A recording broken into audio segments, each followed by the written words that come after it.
L'un des grands espoirs des archéologues est de retrouver des vestiges de cette palissade qui ceinturait le bourg. On sait très peu de choses sur cette palissade, sur les ouvrages défensifs. On en connaît un peu à travers les archives historiques, à travers les actes notariés, à travers aussi certains témoignages de gens qui vont visiter Trois-Rivières au 17e siècle. Mais sur la façon dont est configurée à travers le temps cette palissade-là, on en sait très peu et seule l'archéologie peut répondre là, à ce questionnement-là. Des villes et villages palissadés au Québec, on sait que surtout dans le sud du Québec, il y en a eu plusieurs, dans le sens que les gens craignaient les attaques des Iroquois. Puis dans le sud du Québec, il y en avait plusieurs. On pense notamment à Montréal, la Prairie, qui sont probablement les plus connus, là. Mais il y en a eu plusieurs autres. Il y a eu aussi Québec et Trois-Rivières qui ont été dotés de palissades. La découverte de ces marques circulaires alimente l'espoir, puisqu'il pourrait s'agir d'empreintes de pieux, peut-être ceux qui soutenaient la palissade. Donc on a des traces de creusement circulaire qui font environ 30 à 40 cm de diamètre, qui sont espacées, là, qui ont un espacement régulier. On a trouvé les traces de 5 pieux d'à peu près des dimensions de 12 pouces qui étaient toutes espacées de 1,20 m. Fait qu'entre les gros pieux qui étaient solidement enfouis dans le sol, il devait y avoir des plus petits pieux qui ceinturaient, là, qui complétaient l'enceinte finalement.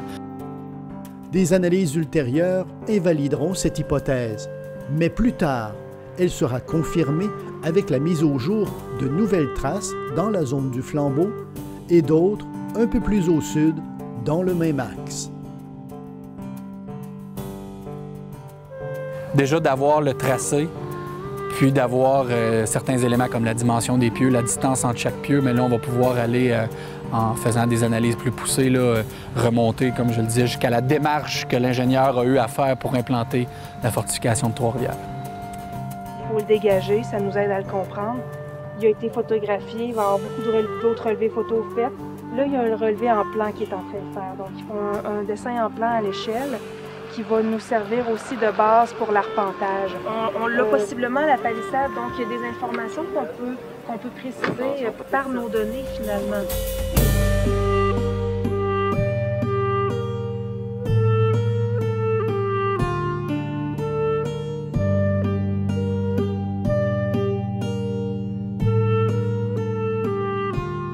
Puis on a retrouvé en plus de ça quelque chose d'antérieur à la palissade, puisque la palissade est comme plantée à travers, les vestiges d'une construction carrée qui était construite, qui était faite de bois, dans lequel on a retrouvé beaucoup de déchets alimentaires. Ça ressemble vraiment à, genre pas un plancher, mais quelque chose qui délimitait le fond d'une structure. Tout ce qui reste, en gros, c'est quelques fibres puis une masse organique brunâtre. Il y a quelques éléments encore plus ou moins sains. Oh, ben là, je prends une photo parce que j'ai un petit... à côté de la flèche, il y a des petites pierres fragmentées. Puis ça, ces pierres-là, ben, c'est peut-être une surface de circulation, en fait, ce qui en reste, parce qu'ils semblent tous être au même niveau. Fait que là, qu'est-ce que je fais? Je prends une photo, puis ensuite je vais noter son numéro, sa description dans mes notes. Au même moment, des éléments de structure sont mis au jour au pied du monument au Sacré-Cœur. Les ruines de l'église paroissiale du début du 18e siècle sortent de terre avec la découverte d'une partie du mur du transept ouest. On a trouvé un petit morceau de mur qui pourrait être une partie d'une section de mur du transept ouest, dont il ne reste pas grand-chose à première vue. Ailleurs, on a trouvé là, quelques accumulations de gravats, donc des débris de pierres, de mortiers, de briques qui pourraient là, résulter de la démolition de cette église-là. Il n'y a pas grand-chose. On en est là vraiment à considérer les hypothèses qui font en sorte qu'on retrouve très peu de murs associés à cette église-là. Est-ce qu'après le grand incendie, on a creusé pour récupérer les pierres de fondation de l'église? On ne le sait pas encore. Quelques dizaines de mètres plus loin, les restes d'un mur de fondation sont dégagés. Sans doute le mur de façade de l'église paroissiale. On avait trouvé un mur dont on pensait qu'il faisait à peu près 60 cm de largeur. On se disait que c'était un mur qui était beaucoup trop petit, trop mince pour supporter une église avec une structure de maçonnerie de pierre. Sauf que là, en nettoyant la paroi, on s'est rendu compte que le mur était beaucoup plus épais qu'on pensait. Il faudra cependant attendre au début de l'automne pour faire les découvertes les plus impressionnantes, les fondations du transept Est. C'est très intéressant parce qu'on n'avait pas retrouvé de vestiges de l'église en aussi bon état jusqu'à maintenant. On est tombé assez pile dessus. On a fini l'excavation mécanique hier. Là, on est en train de nettoyer pour définir les vestiges architecturaux qu'on a retrouvés. Je me trouve vraiment à l'intérieur de ce transept-là. Si on se fie toujours à notre superposition du plan ancien au plan récent qui s'est avérée là, très, très précise pour les vestiges de la nef, si on se fie à cette superposition-là, on aurait dû retrouver le coin sud-est du transept ici, alors qu'il est beaucoup plus au sud. Il est là où Christian est en train de nettoyer en ce moment.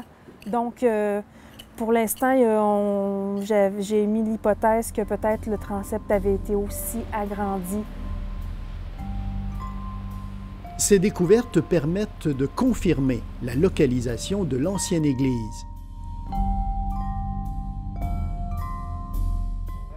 Tout près de ces ruines, des traces, de forme rectangulaire, laisse croire à la présence de sépultures qui auraient été déplacées. Il y avait bien un cimetière voisin de chacune des églises construites successivement à cet endroit. Le dernier, ceinturé d'une enceinte de pierre, a été fermé en 1881. Les sépultures ont alors été exhumées et déplacées dans un nouveau cimetière au nord de la ville pour être inhumées sous cette pierre tombale.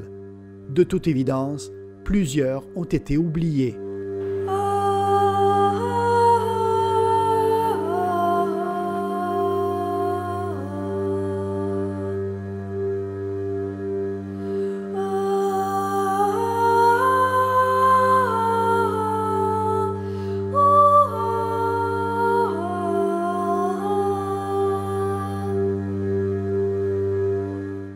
C'est un cimetière qui a été utilisé pendant tellement longtemps que les sépultures s'empilent les unes par-dessus les autres. Fait que pour les gens qui procèdent à l'exhumation de ces corps-là, c'est une tâche qui est assez colossale. Là, on ne sait jamais sur quoi on va tomber puis quand s'arrêter. Fait que ce qui fait qu'il en oublie toujours quelques-uns.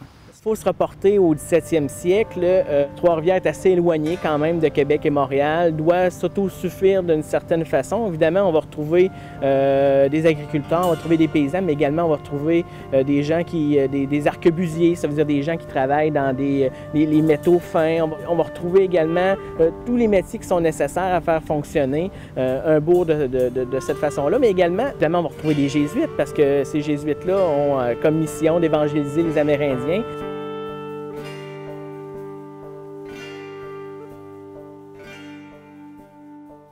Toutes les sépultures ont été laissées en place, de même que les structures bâties, en attendant les travaux de réaménagement l'année suivante.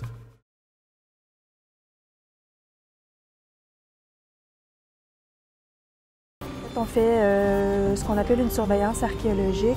On suit les travaux d'excavation de l'entrepreneur. À ce stade-ci, on pense que c'est des sépultures qui se trouvaient dans le cimetière qui était adjacent à l'église au moment où elle se trouvait dans la rue Notre-Dame. Des données de plus sur l'histoire, sur la biologie des anciens trifluviens. La première chose, c'est l'identification des objets, datation, puis ensuite faire l'analyse, comprendre pourquoi on trouve tel genre d'objet à tel endroit, même pourquoi on ne trouve pas certains objets. Donc, on peut faire un portrait une fois qu'on a tout rassemblé, qu'on a tout inventorié. Oui. Après ça, on peut regarder qu'est-ce qu'on a dans ce site-là, dans tel lot, qu'est-ce qu'on n'a pas même.